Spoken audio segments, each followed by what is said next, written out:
The acknowledged founder of Singapore had an eye on the hill. But it was someone else who went up and symbolically established British presence in Singapore.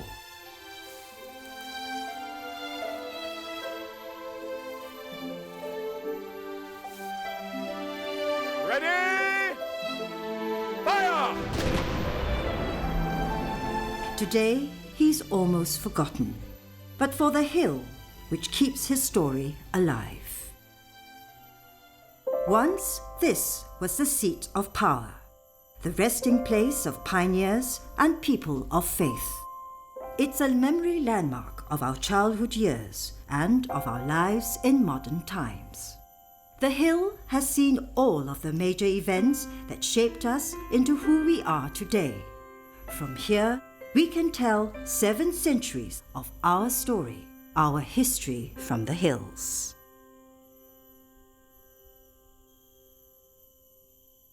A mural on the hill recounts our history. By the time the British arrived, the island had lost its former glory, and all that was left to greet them were fishing villages.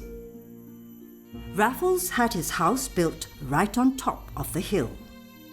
Today, all that remains of it is a faint sketch on a plaque.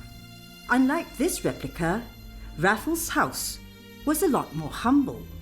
It was even situated at a different location. This is what Julian Davison wants to demonstrate today. Well, we know that Raffles Bungalow was located at the very summit of Fort Canning, or Government Hill as it was called in those days. But at a later point in the 19th century, government engineers came along and they lopped the top of the hill and they put a service reservoir on top. So I can't actually stand on the site that Raffles Bungalow was situated at. But if I can't actually take you to the position of it, I can show you what it looked like in a drawing. Historian and author Julian grew up in Singapore. Trained in anthropology, he has an intense passion for buildings. And even as a small boy, it was my fantasy to live in a Malay house, and Raffles Bungalow really was a Malay house, just a little bit grander. Then as now, the key words for real estate were location, location, location. Raffles wanted a place up on the hill for specific reasons. According to an eyewitness account, the hill caught Raffles' attention when he first landed on Singapore. Raffles asked what was the name of the hill behind the plane. The Temenggong said it was called Bukit Larangan because the Raja resided there in old times and erected his palace there and would allow no one to go up, so it was called the Forbidden Hill. Raffles, however, wasn't the first British man up there. The ascent was made by Colonel William Farquhar. Farquhar was not the sort of guy who was going to say, well, really, Antu, I think you better go there and check yourself. He would say, let me lead by example, right? I'm a British officer. I lead from the front. According to Charles Buckley, a pioneer whose accounts give us an insight into Singapore's early years. Now, Mr. Farquhar went up with his Malacca Malays and drew up a gun. And when the gun was got up, a salute of 12 guns was fired and a post set up to hoist the flag. Ready? Fire! Planting the flag there is a symbol of possession, of the British taking possession or putting its position and staking itself out on the most sacred hill in Singapore. It was also, I suppose, a signal to the Dutch that the British have arrived. Raffles appointed Colonel William Farquhar as the first resident, yet little is known of his work. This was the question that intrigued lawyer and historian Kevin Tan, and together with Jean-Claude Fuchs, a Farquhar exhibition was created in 2010. Nowhere in the world do you find as many places named after a single individual than Raffles, and Farquhar, on the other hand, has been forgotten. The only street that was named after him, Farquhar Street, was eradicated. And we have to realize he's the one who established much of the port and made it viable in the first 4 years of its rule. We need to give credit to Farquhar for this role that he played. Some say that Farquhar should be credited with the choice of Singapore as a British settlement. Aside from Penang, the British wanted a port further south to check the Dutch and reap the maritime trade. Farquhar had spent several years contacting various rulers in this region, trying to secure a trade port. Raffles enlisted Farquhar's help to find a suitable place. One of the choices was Karamun Islands. Raffles and Farquhar spent a week almost searching the Karamuns for a suitable base, but couldn't find any with a good water supply and good harbor. And it was Farquhar who really said, let's look towards Singapore a bit more. It is true to some extent that Farquhar did have his sights on Singapore as a possibility of where British settlement could be set up. But I think to say that he was the one who decided that Singapore was going to be the place, I think is stretching it a little bit too far. This map of 1821 shows a ship anchored off St. John's Island. Who made the first landing in Singapore? Some say it was Farquhar who sailed to shore. Raffles remained behind. And Raffles followed all the procedures from his boat off coast near St. John Island by binoculars. And only the next day, he went to the island of Singapore, meet up with the Tumangong. On Singapore Island, he met with the Tumangong, who assured him that the Dutch were not on the island. And more important, he could arrange for Tunku Hussein, the rightful heir to the throne of the Johor Sultanate, who was then in exile, to be brought to Singapore and recognized as Sultan by the British, and in return given the British the right to establish a settlement on Singapore. The rest is history. The treaty was signed with the Tumangong of Singapore and Sultan Hussein.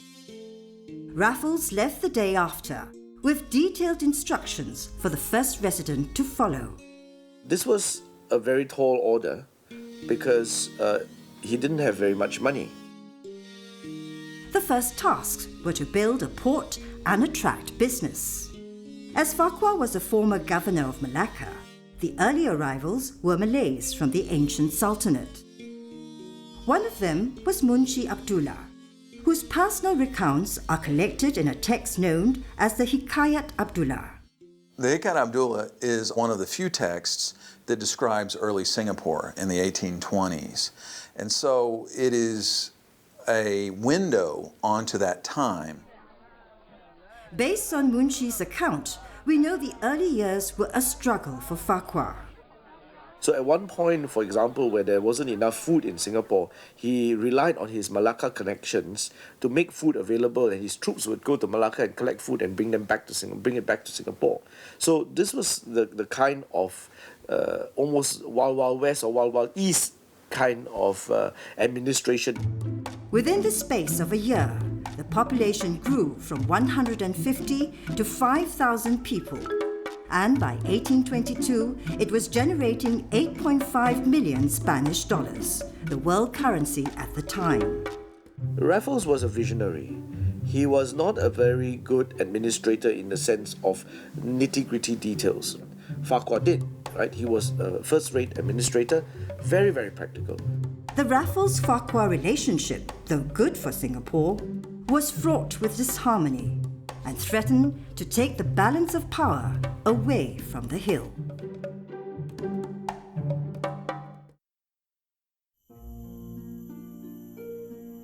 Raffles House was completed in 1823. It was far from palatial. It was a very simple structure, nothing very elaborate, and this would have been Atap. Well, Singapore in 1822 was still very much a sort of an experiment. I mean, no one was really sure whether it would work. So at that particular time, people lived in fairly simple bungalows. They weren't going to build any great brick structures because they really didn't know whether it would work. Buildings were temporary because the situation was tenuous. The original agreement signed in 1819 gave the British only a license to trade. The area was called the factory. It did not allow for control over territory or, in a sense, a government.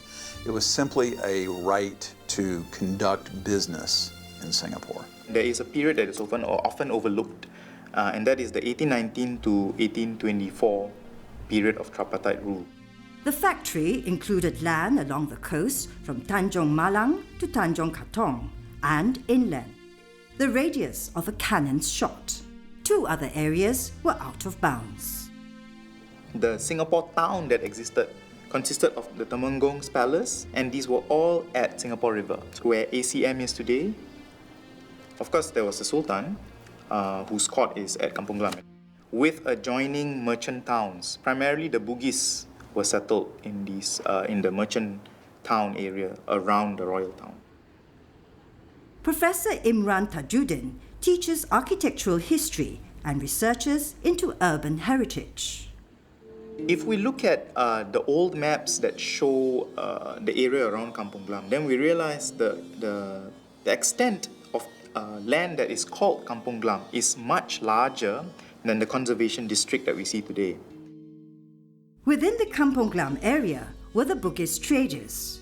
They were the ones tipping the scales of Singapore's early success. Today, the name Bugis suggests shopping, which is not far from what they offered to the 19th century world. The Bugis were skilled shipbuilders who came from the Celebes. They got into the maritime trade in the 18th century when their port, Makassar, was destroyed by the Dutch.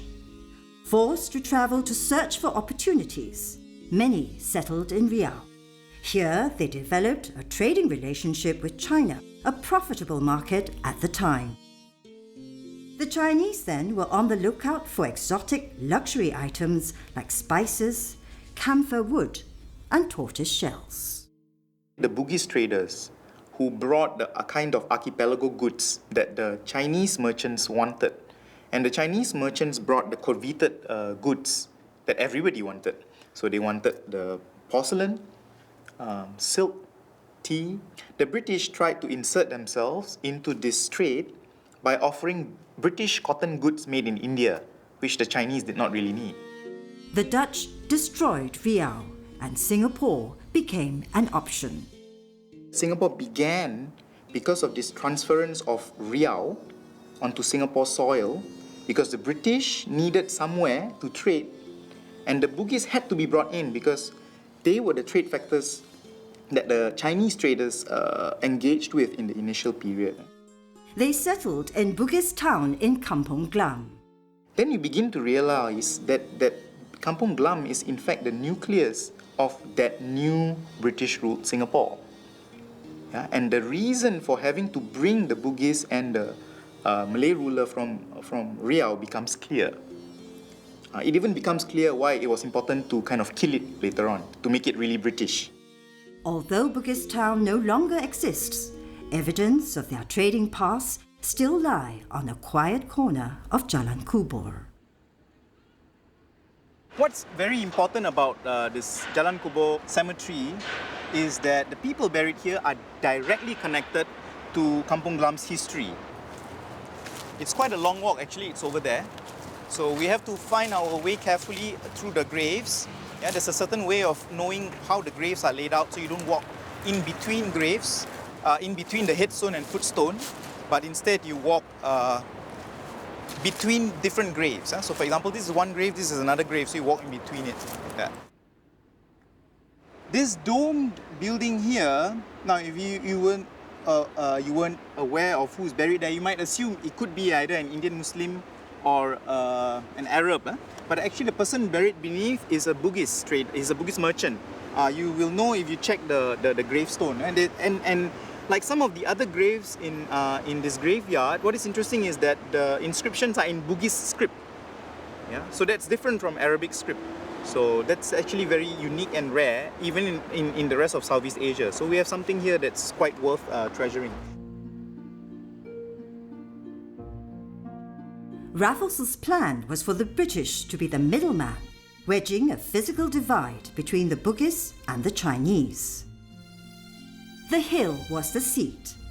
To the left and at Singapore River would be the Chinese, and to the right would be the Bugis.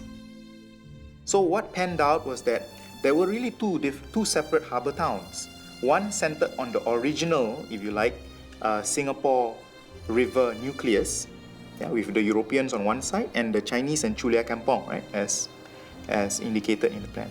And the other was the one that took place around Kallang Bay. And Kallang Bay includes the Kampong Glam area. The Kampong Glam Bugis town area thrived, and it was this situation that led to a Raffles-Farquhar dispute. Only later in 1822, when Raffles returned to Singapore, he was shocked actually because his hope to see Singapore, new Singapore, appear in Singapore is not really materialized. But instead, Kampong Glam has become a thriving settlement. So that's why he dismissed Colonel Farquhar. The feud between the two men went beyond town planning. There was also a personal side to the disagreement. The clues remain to this day on the hill.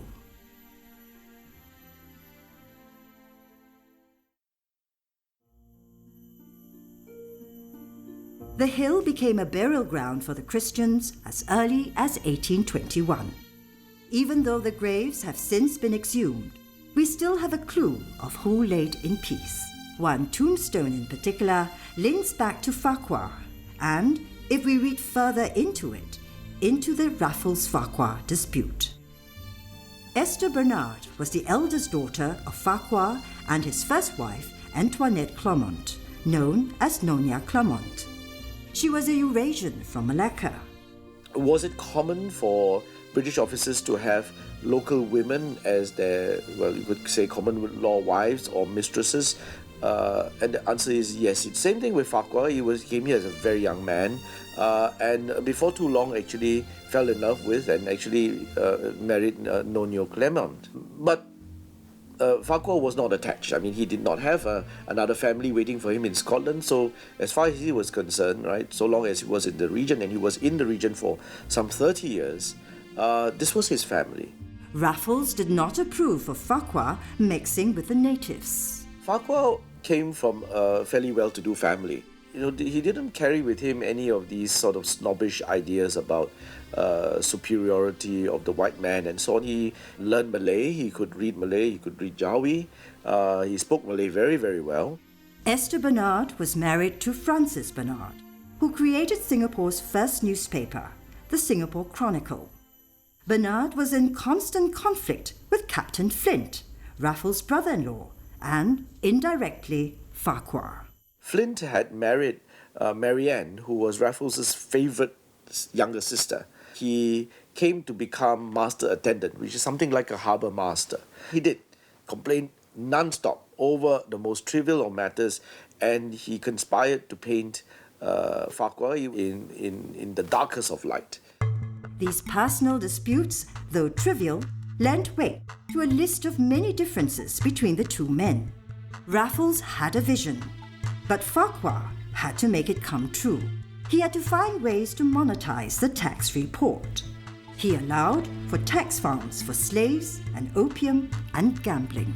Farquhar had started the gambling farm because he needed to get income in order for him to build the roads and the government buildings and so on and so forth, right?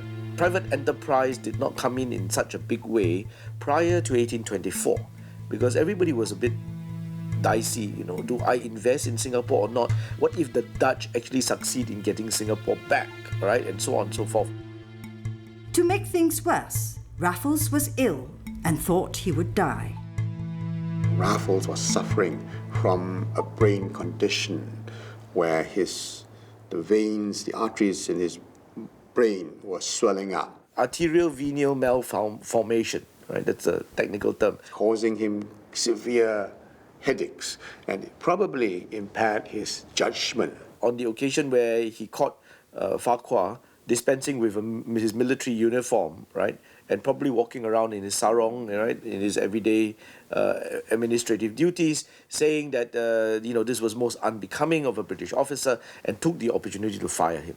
Farquhar was the unfortunate victim of that misjudgments by Raffles. Raffles wanted someone who could be in control. He demonstrated this clearly during his last visit to Singapore. According to Munshi Abdullah, who eyewitnessed the event, Farquhar had been stabbed by a trader, Syed Yassim, who had gone amok. Yassim was then caught and executed on the spot. Under Raffles' orders, Syed Yassin was put on public display in a very kind of graphic and violent manner, if you will, to see this man who had been executed and denigrated, if you will, publicly. He was put on display so that all the residents of Singapore could see him. So by displaying the body of Syed Yassin, Raffles was sending a message to the local population that we, the British, are in control. Farquhar's replacement was Dr. John Crawford, after whom this bridge had been named. Author of many detailed texts about the region, he, like Farquhar, was fluent in Malay and knowledgeable about the region. Yet he was an efficient and polar opposite to Farquhar. Crawford brought Raffles' town plan into reality. He created Victoria Street and North Bridge Road, which effectively put an end to the Kampong Glam dominance.